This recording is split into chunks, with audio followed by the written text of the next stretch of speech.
अंतर्गत पुष्प के शब्द रूपों का अध्ययन करेंगे। नपुंसकलिंग के अंतर्गत वे शब्द आते हैं जो न तो पुल्लिंग होते हैं और न ही स्त्रीलिंग। पुष्प अर्थात फूल, ये न तो पुल्लिंग है और न ही स्त्रीलिंग, इसलिए ये नपुंसकलिंग के अंतर्गत आएगा। तो चलिए पुष्प के शब्द रूपों को समझना शुरू करते हैं। पुष्प शब्द की प्रथमा विभक्ति इस प्रकार है, पुष्पम पुष्पे पुष्पाणि।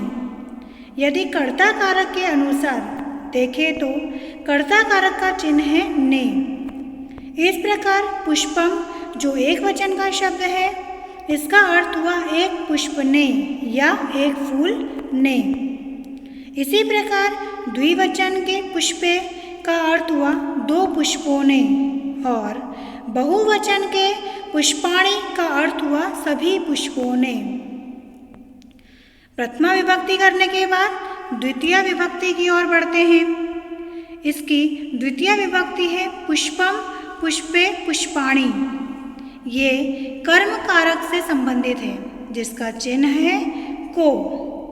इस प्रकार एक वचन के पुष्पम का अर्थ हुआ एक पुष्प को, द्विवचन के पुष्पे का अर्थ हुआ दो पुष्पों को, और बहुवचन के पुष्पाणि का अर्थ हुआ सभी पुष्पों को।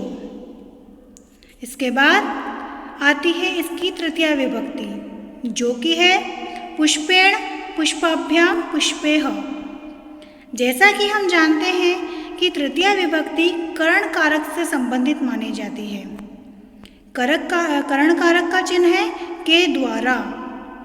इस प्रकार एक वचन के शब्द पुष्पेण का अर्थ हुआ एक पुष्प के द्वारा। पुष्पाभ्याम जो कि द्विवचन का शब्द है, इसका अर्थ होगा दो पुष्पों के द्वारा, और बहुवचन के पुष्पेह का अर्थ होगा सभी पुष्पों के द्वारा। चतुर्थी विभक्ति पुष्पाय पुष्पाभ्याम पुष्पेभ्यः। ये संप्रदान कारक से संबंधित है, जिसका चिन्ह है के लिए। इस प्रकार इनके अर्थ होंगे एक पुष्प के लिए या एक फूल के लिए, दो पुष्पों के लिए और सभी पुष्पों के लिए। पंचमी विभक्ति पुष्पात् पुष्पाभ्याम पुष्पेभ्यः। ये अपादान कारक से संबंधित मानी जाती है, जिसका चिन्ह है से। इसमें किसी व्यक्ति अथवा वस्तु से अलग होने का भाव प्रकट होता है। इस प्रकार एक वचन के पुष्पात् का अर्थ हुआ एक पुष्प से अलग होने का भाव, द्विवचन के पुष्पाभ्याम का अर्थ हुआ दो पुष्पों से अलग होने का भाव, और बहुवचन के पुष्पेभ्यः का अर्थ हुआ सभी पुष्पों से अलग होने का भाव। इसके बाद आती है इसकी षष्ठी विभक्ति पुष्पस्य पुष्पयोः पुष्पाणाम्। ये संबंध कारक से संबंधित मानी जाती है, जिसके चिन्ह है का के की। इसके अनुसार पुष्पस्य का अर्थ हुआ एक पुष्प का, पुष्पयोः दो पुष्पों का, और पुष्पाणाम सभी पुष्पों का।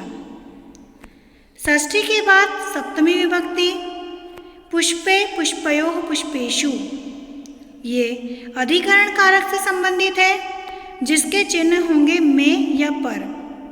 इस प्रकार एक वचन के पुष्पे का अर्थ हुआ एक पुष्प में या एक पुष्प पर।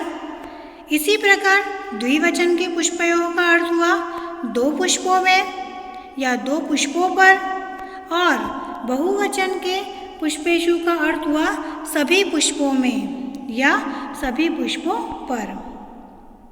और अंत में आता है संबोधनम। इससे किसी को पुकारने का भाव प्रकट होता है, जैसे एक पुष्प को पुकारने के लिए हे पुष्प, दो पुष्पों को पुकारने के लिए हे पुष्पे, और बहुवचन के अंतर्गत कई पुष्पों को पुकारने के लिए हे पुष्पाणि का प्रयोग किया जाता है। तो ये था अकारांत नपुंसकलिंग के अंतर्गत पुष्प के शब्द रूप। आशा है आपको ये शब्द रूप अच्छे से समझ में आ गए होंगे। धन्यवाद।